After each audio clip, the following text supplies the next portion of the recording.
ឥឡូវមកបញ្ចុកអំបោះមិត្តលាម្ដង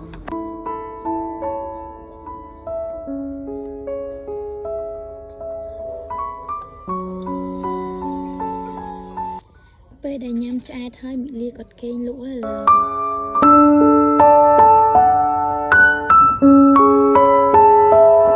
ពេលមិត្តលាគេងលក់ហើយខ្ញុំក៏បានទៅផ្សារហើយដោយសារថ្ងៃនឹងជាថ្ងៃ15រោចផងដែរខ្ញុំក៏បានទិញផ្លែឈើបន្តិចបន្តួចសែនតាមទំនៀមទម្លាប់ដើម្បីសុំសេចក្តីសុខសេចក្តីចម្រើន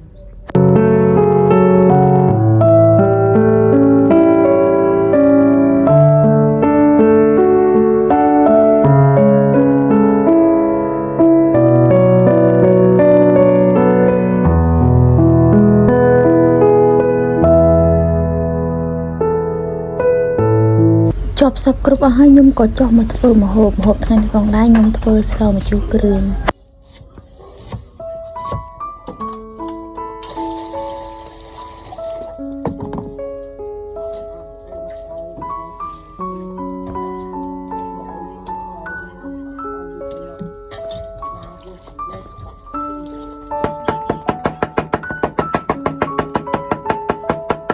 ហើយរាល់ការថតទាំងអស់រាល់ការធ្វើទាំងអស់គឺខ្ញុំអត់អាចធ្វើម្នាក់ឯងបានទេខ្ញុំតែងតែមានជំនួយពីគ្រួសាររបស់ខ្ញុំ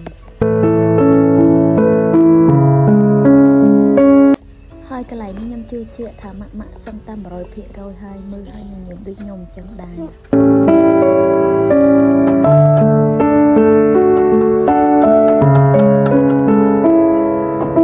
ហើយនេះផងដែរគឺជាម្ហូបពេលល្ងាចរបស់ខ្ញុំធ្វើហើយចប់សពគ្រប់អស់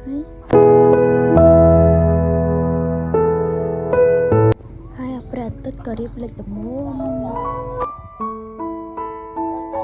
ឥឡូវដល់ម៉ោងគេងគិតណា